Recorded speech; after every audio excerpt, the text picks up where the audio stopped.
Have you ever seen that car? Not completely not show related. Fisker Karma is a cool fucking car, man. It's a completely electric car. It's $80,000. They're absolutely gorgeous. I've seen a few of them around here. Fisker Karma. Oh, hello. Looks like a Bond vehicle. Yeah, they're pretty awesome. That is cool. That's electric? Boogie woogie woogie. God damn, I do make a lot of dad jokes, don't I? I never realized that until I talked to you and Lou. I make a lot of fucking dad jokes. You know what's funny? I'm halfway into the dad camp. Oh yeah.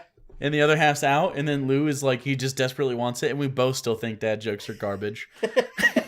And I make them, and I apparently make them all the fucking time. It's great. I probably get 100 eye rolls from my daughter a day. She's 12. Wendy just says she's 12, though. She's going to roll her eyes at you even if it's funny. Which it usually is, because I'm fucking hilarious.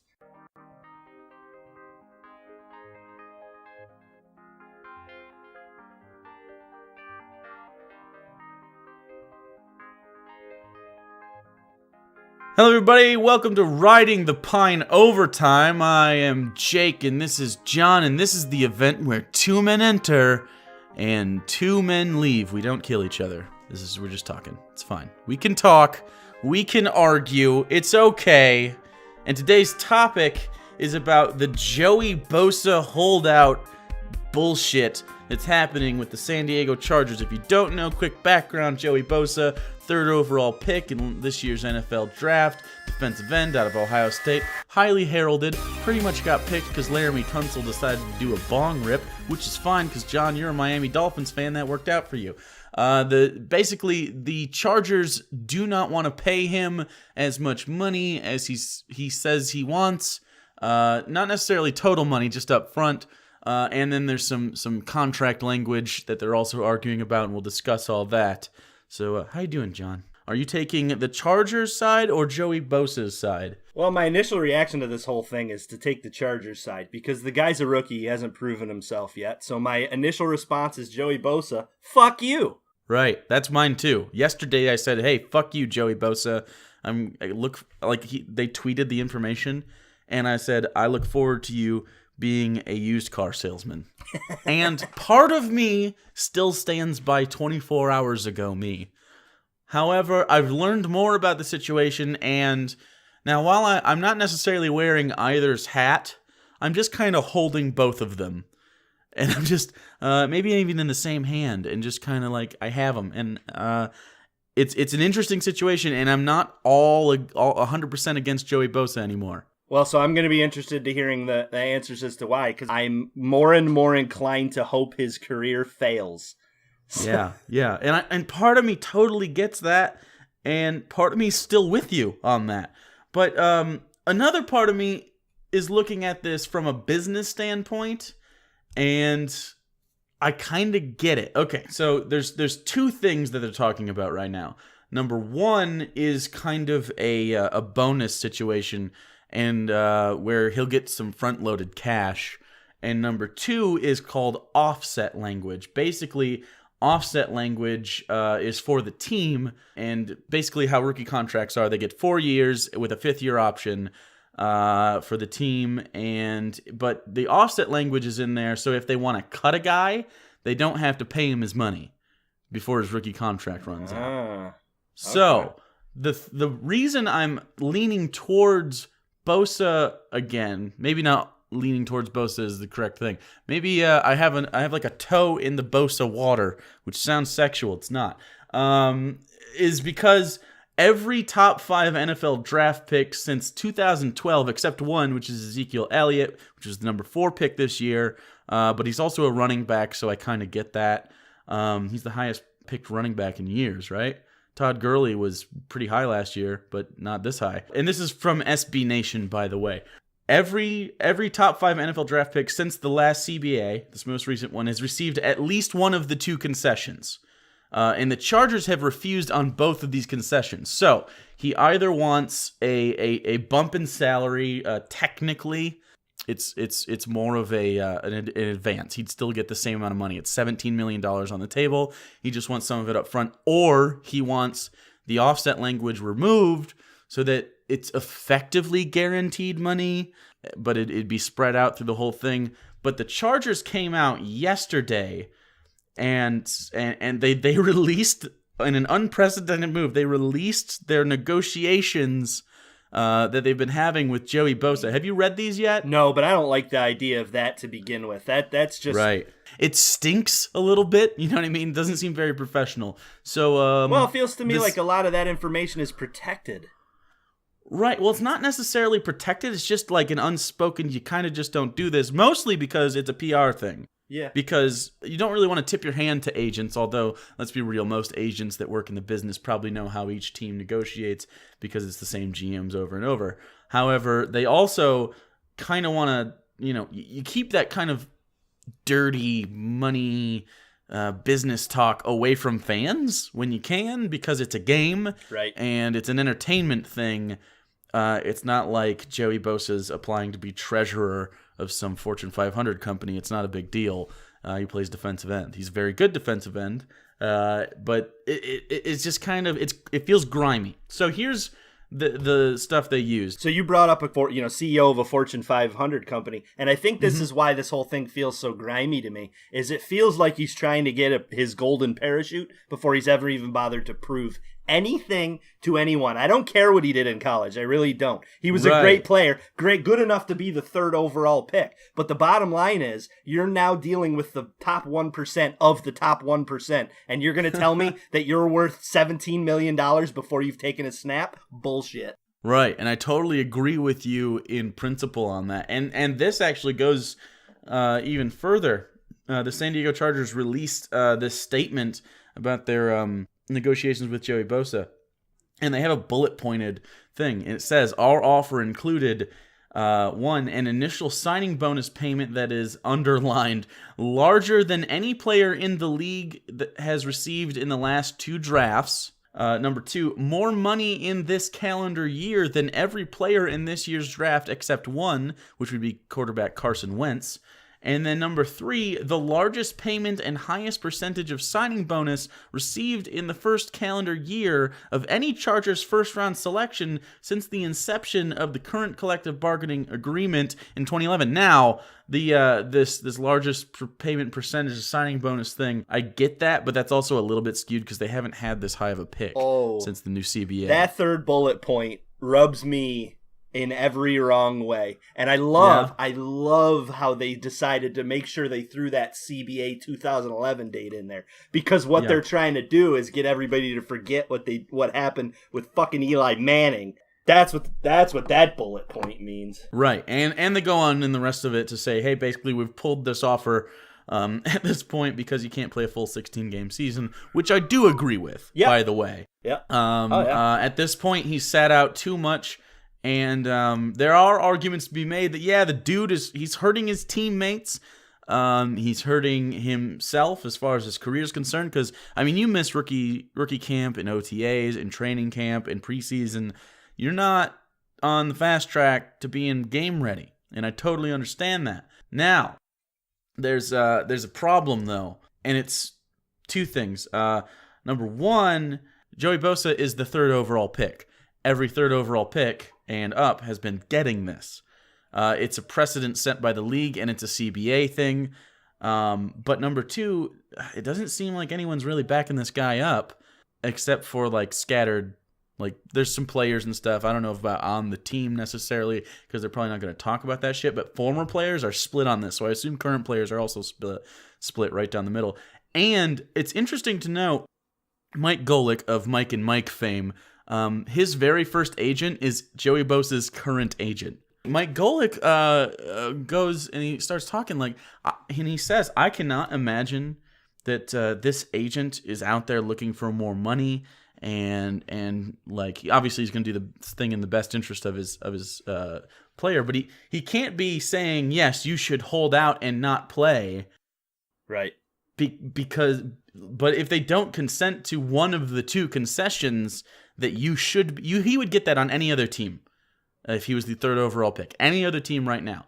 And this right here is the reason the Manning camp didn't want to play in San Diego because they knew that these kinds of negotiations, and now, of course, that was like 2 CBAs ago, but they knew that this wasn't going to be a good thing for Eli, and so they bailed out, and that's why they got Eli'd back in the day, is because they are notorious for this kind of shit, where they'll have team precedent over league precedent, which I get. You're kind of entitled to some of that, but you're also entitled to the fallout from those decisions.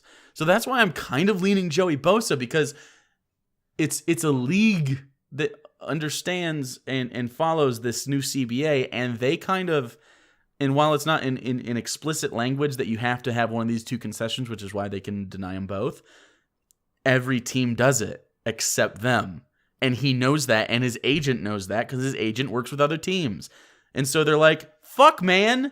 Come on, San Diego. Get with the program. I didn't realize that it went that deep. Look at you. Yeah, it goes way deeper, and that's why I've kind of switched a little bit. Did I convert you a little bit?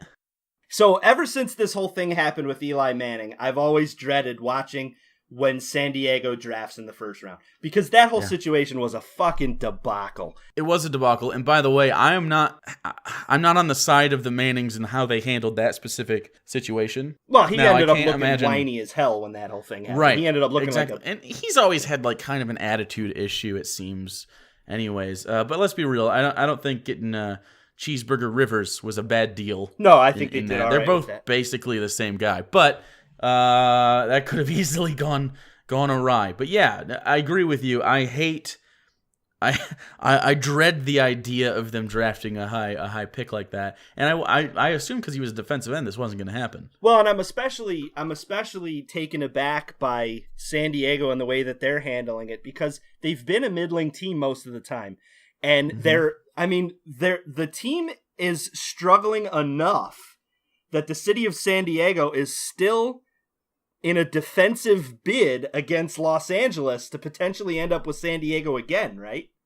Right. Isn't San Diego still to this day talking about the potential of also going to LA at least? Right. And right after they released this, people started talking like, "Oh, that doesn't help your chances of moving." Exactly. So why the hell are they doing this to the fans? Because you brought up a great point. The fans don't. There are fans, us included, that give a shit about this kind of stuff, right? It makes it interesting. It adds to the drama. It becomes what Lou would call the kayfabe of the NFL, even though there's no writing. I don't know what that means. It's the kayfabe. It's the storyline, right, of the NFL. God. So people that want to get into this, isn't it? Yeah, it's a wrestling term for the writing that goes on that directs the storyline for WWE and that kind of thing. NFL doesn't have writing, but storylines are defined by this kind of thing. Oh, sure. And sure, so it's a compelling storyline for people like us that want to do more than just watch football, right? But here's the thing with that. Most people don't. They just want to go see a good game with good players. Joey Bosa represents that for a team that's been struggling, especially defensively. So I got to figure the average San Diego fan is watching all of this going, "What the fuck are you doing?" Front office. Right. There is a certain element of what the fuck are you doing, for sure. Absolutely there is. I'm with you there, because Joey Bosa needs to be on the fucking field because he's a football player, not a football watcher. That's what we are. Right. He has an ability to play football and should do so if he wants to have a career in it. However, let's examine why maybe he's deciding not to do that, and that's because we'll go point by point. With the offers that they did. Reminder, number one was an initial signing bonus payment that is larger than any player in the league has received in the last 2 drafts. That's great, but that's actually not what Joey Bosa is even asking for. He's not asking for more money. He's asking basically more money up front doesn't mean more money for the year. And actually, Bosa's agent pointed out, whose name I'm forgetting, but it was Mike Gullick's. It's a time value of money thing, and to understand that, it's kind of like if you won the lottery, you get to choose how you get it. You either get a large lump sum all at once up front, which is usually a little bit less, but that's not the case here. Or you can have it spread out throughout, like I think it's usually 30 or 20 years. He's saying like, there is a time value to it. Like if you get a bunch of money up front, you're more likely to spend it instead of having a constant income, and you kind of got to budget more. Right. The way they want it is, yes, we want some front loaded money because we're not getting offset language, or we want offset language because we're not getting money. But they also want it spread out. So so technically Carson Wentz actually also didn't get both of the concessions, but it's only because he got the last million of his $17 million signing bonus in January instead of earlier. And it's because it's more of a deferment, or he's going to get his signing bonus in January instead of now. It's for tax purposes. So technically he didn't get it, but it's still agreed upon that, yeah, we're getting it. It's just happening next year, so he doesn't get raped by taxes, I guess.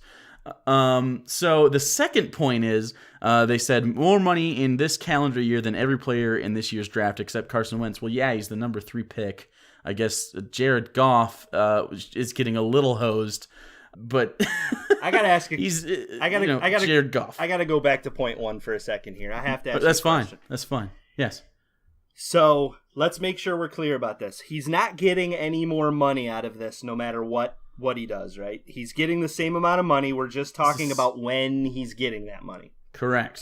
So basically, what they're arguing, we either want the offset language or this upfront cash. It's not a bonus. Right. People keep using the word bonus, which implies more money. It's just an advance. His camp wants to be able to invest it earlier, if they can. Is basically their argument. If they said yes, no matter what happens, if both parties agreed right now, he would be getting the same amount of money either way. Either way, yes, 17 versus tomorrow. It's $17 million. The whole discussion is when he gets it. Correct. Absolutely. And basically their argument is, hey, I play a dangerous sport. What if my spinal column gets cracked tomorrow? I want to have this money to make sure that I can invest it in the future. Or the offset language, meaning that he will be guaranteed his money even if he got cut early. For the same reason. It's just a timescale thing. So really that's how it's working. And it's basically an insurance policy on your contract that every top 5 pick has been getting, except for Ezekiel Elliott this year. I don't know his contract, though, and it doesn't seem like it was a big deal to him. The second point they made was that he's getting more money in a calendar year than every player except one, Carson Wentz. He was the number 3 overall pick. Now, he's getting paid. He would get paid more money in a calendar year than Jared Goff, who was, of course, number 1. However, Jared Goff got his offset language removed from the contract, so he got that concession, which is why he wouldn't make more. Right. That's totally fine, right? Yeah. And then their third one, the largest payment and highest percentage of signing bonus received in the first calendar year of any Charger selected, which sounds great, but the Chargers' next highest first pick in the NFL draft in this time period since last CBA was DJ Fluker at number 11 in 2013, and so Bosa, of course, gets a better deal, right? That makes sense. He's the 3rd overall pick. Right, 3rd overall pick should be getting that no matter what. And I think everyone agrees that Bosa's pretty much a can't miss prospect, right? He was one of those guys that, like, yeah, get that guy if you can get him. Yeah, and I agree with you, but I still stand by my thing that he should be taking some snaps to prove that he's worth the money that he's asking for. And this comes to the rub for me. Part of me totally agrees with Joey Bosa's camp. It makes sense to want to be able to get your money in advance, to be able to invest in your future, because you play a sport that's super fucking violent. It also makes sense to go for the language in the contract to make sure that you actually get paid that money in case you do get hurt and they cut you or whatever. It doesn't seem like, and Lou had this theory the other night in the chat, that he's trying to double dip. Technically, yes and no. Because they have the option in the fifth, like they control his rights for the 5th year. The only way that happens, and Lou kind of said that maybe he's tanking on purpose and he's going to be an asshole in the locker room, be a problem, and then try to get signed elsewhere. That doesn't work for players in the NFL. That doesn't work for Richie Incognito. He was out for a year and didn't get paid any money. What happened to Terrell Owens?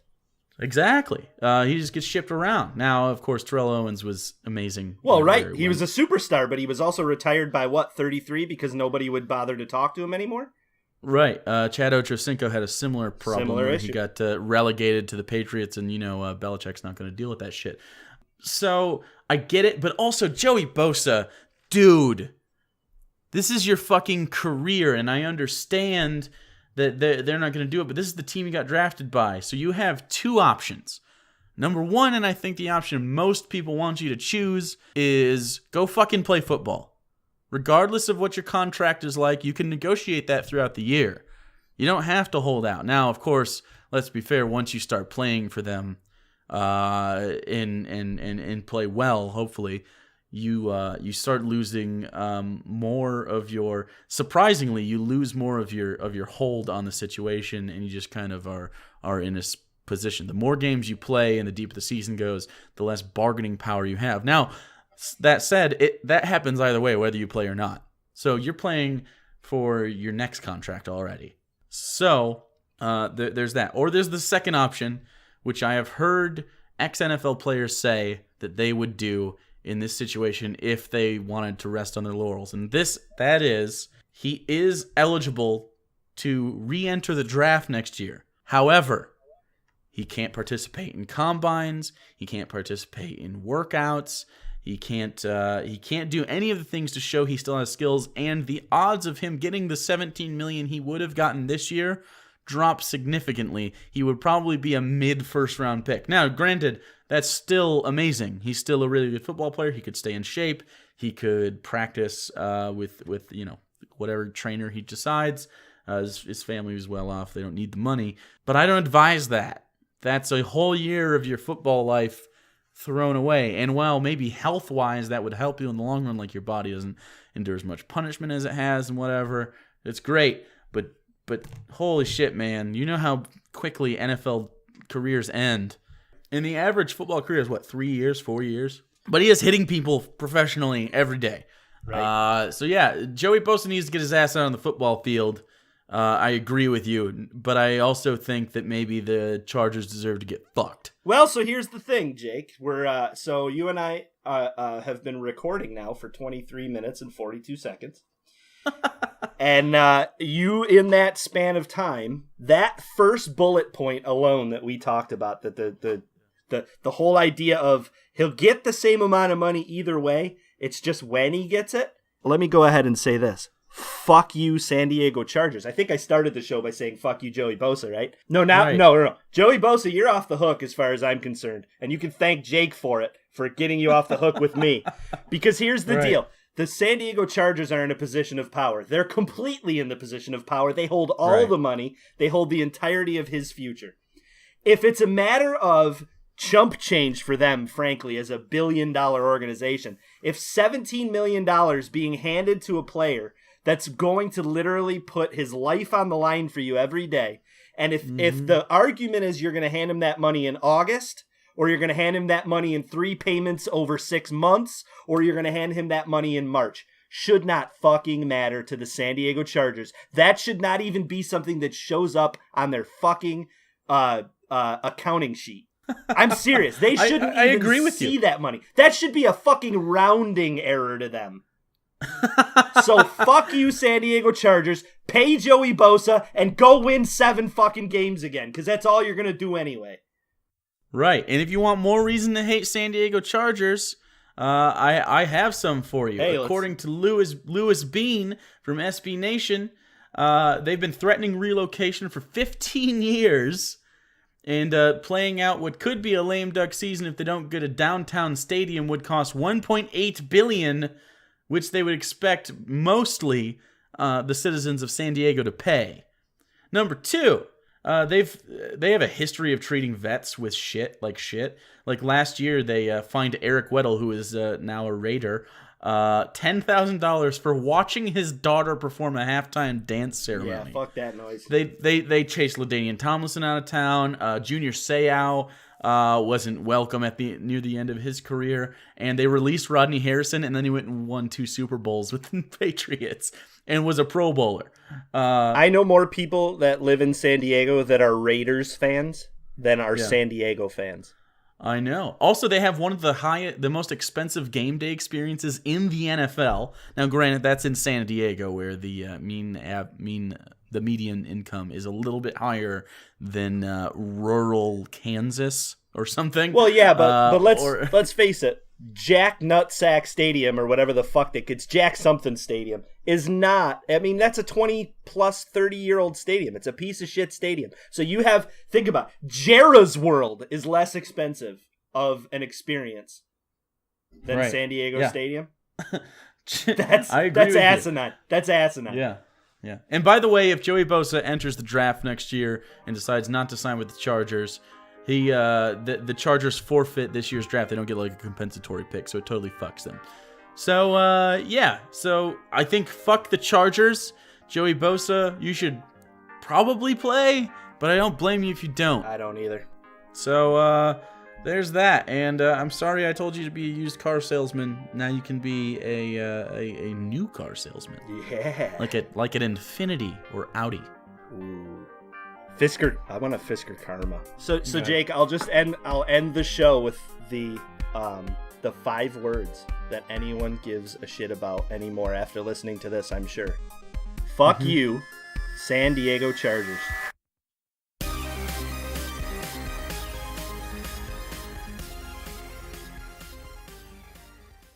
God damn, I do make a lot of dad jokes, don't I?